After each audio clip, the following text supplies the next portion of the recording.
morning, everybody. First of all, I'd like to thank you on behalf of all the survivors out there today. Thank you for coming.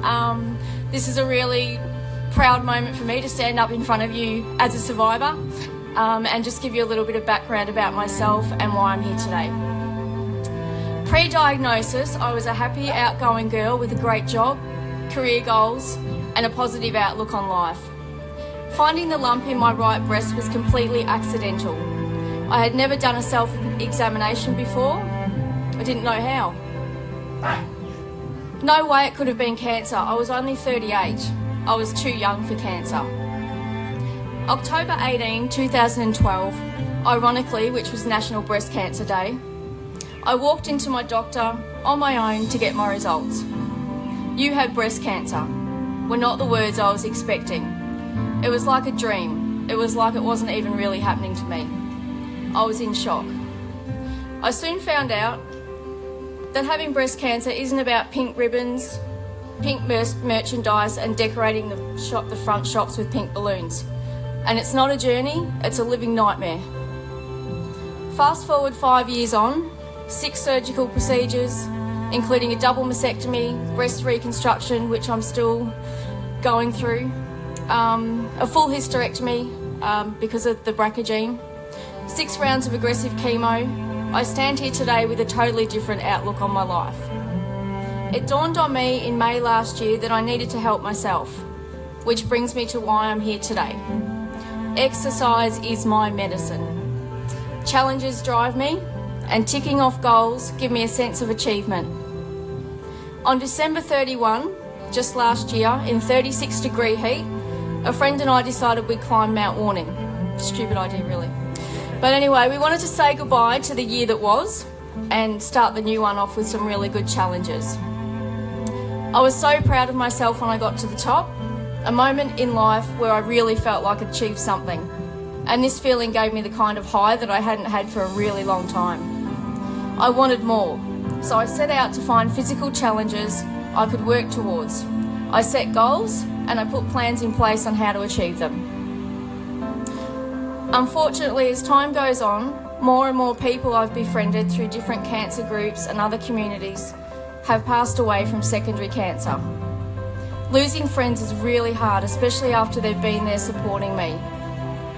As one of my friends who has stage 4 breast cancer recently said, "Hurry up and find a cure. We are sick and tired of dying." I support court. I'm participating today in memory, I don't want to cry, of my dear friend Cheryl and her daughters here today, Sharon and son-in-law Bruce. She recently passed away from peritoneal mesothelioma. Try and say that, we've had a few beers. Which is a rare type of cancer that affects less than 70 Australians each year. It's caused through exposure to asbestos and develops in the lining of the abdomen.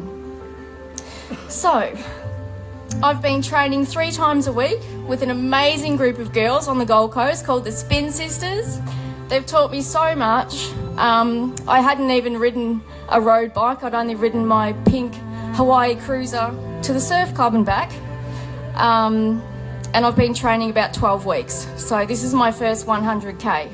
And if it wasn't for the Spin Sisters, I don't think I'd be here today. I would have given up. Thank you. So, during the past 12 weeks, obviously cycling's not as easy as I thought it was. There's a lot of challenges, especially the hills. And when I'm battling up a hill, a lot of cyclists will have something going on in their head. And I won't say what I think, but a lot of it is about Cheryl as well, and that's the reason I'm doing this, is for her. And when I think of her, it lifts me up, it gets me up the hills and it gets me home.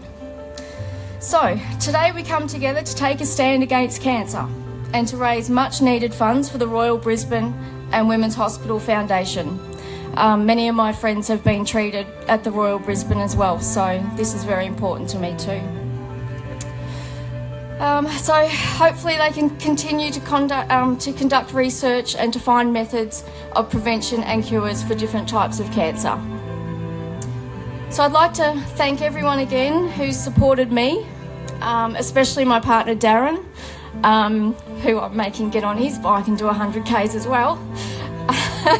My sponsors, I had a few people in the community when I suggested that I was doing this that no problem, hands down, they'd give me the money. So that was ASAP Glass on the Gold Coast, Total Workwear, and Cheryl's sister as well, who owns Aero Turbo and Fuel Systems down in Lismore. So yeah, let's get ready to roll and I'll see you at the end. Thank you, everybody.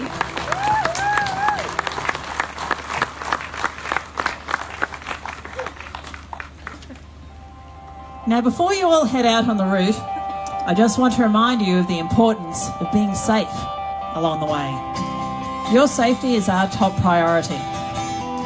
So remember these critical tips. Obey all